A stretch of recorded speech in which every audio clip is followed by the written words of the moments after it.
à toutes et à tous et bienvenue dans ce nouveau tutoriel de Photographics. Aujourd'hui on va voir comment faire cet effet là en mettant une photo couleur dans une photo noir et blanc.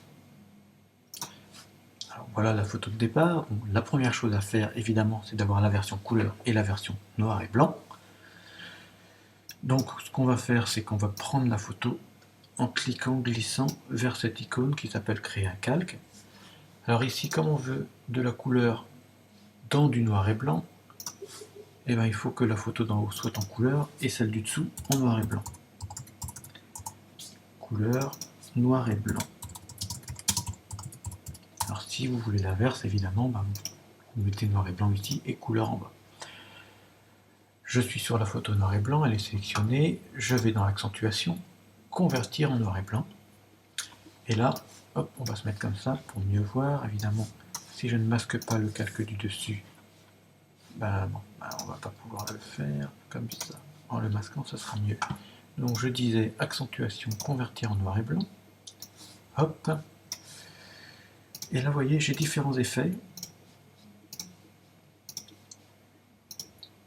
Moi, j'aime bien celle-là parce que la robe sort.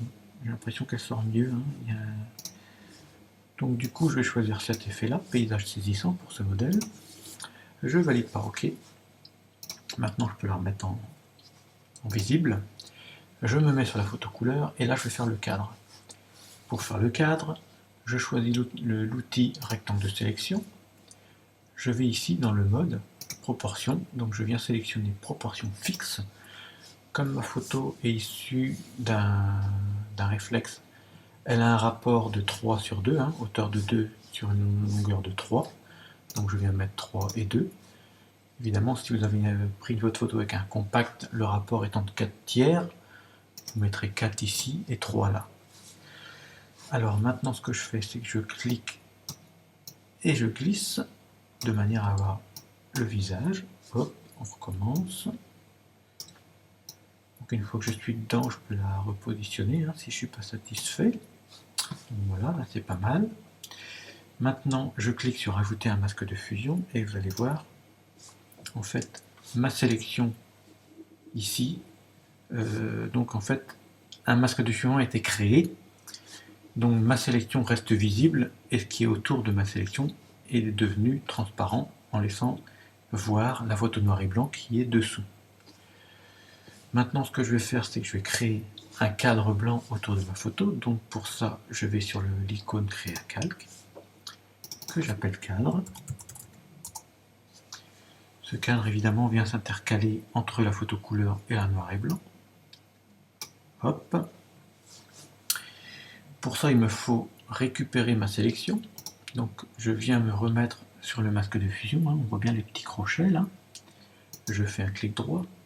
Je clique sur ajouter un masque à la sélection. Et là, automatiquement, il me resélectionne mon cadre blanc. Je n'ai plus qu'à me mettre sur le calque cadre, à m'assurer d'être en blanc, ce qui est le cas, à prendre l'outil pot de peinture et à cliquer.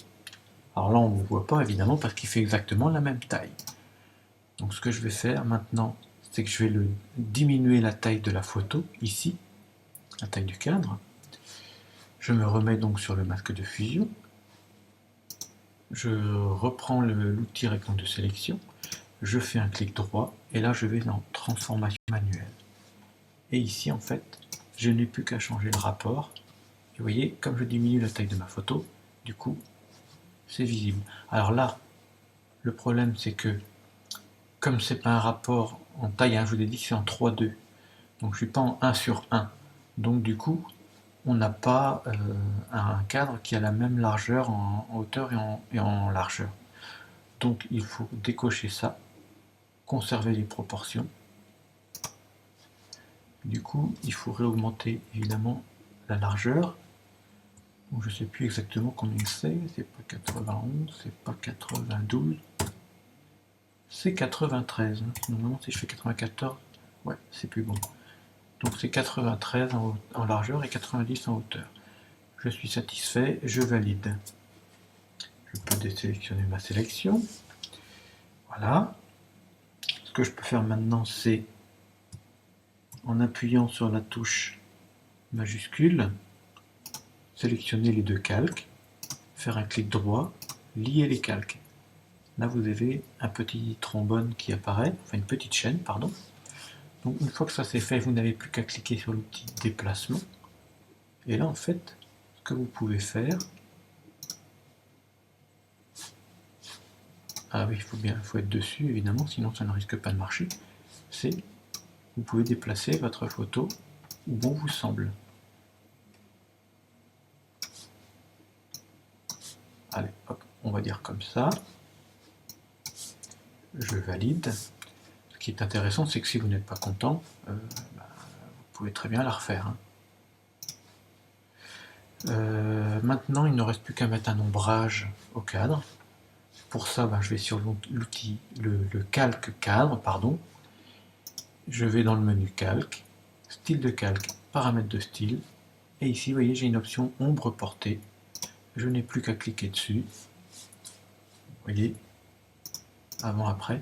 Donc si ça ne me satisfait pas, les propositions qui me sont faites par Photoshop Element, je peux jouer sur la taille, la distance du cadre, ou son opacité, donc complètement noir, un peu plus atténué. Je vais mettre un peu moins fort, 50, ça me semble pas mal. Un peu plus de flou et une distance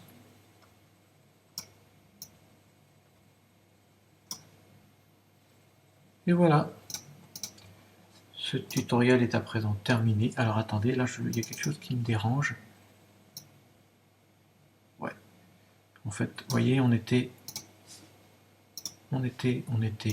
comme ça, et en fait, l'ombre était moins importante ici que là. Donc ce que j'ai fait, c'est que j'ai changé l'angle d'éclairage, de manière quand même à avoir quelque chose, voilà, qui soit un peu mieux, à mon goût en tout cas. Voilà, ce tutoriel est terminé, il ne me reste plus qu'à vous dire à bientôt pour un nouveau tutoriel de Photograpix.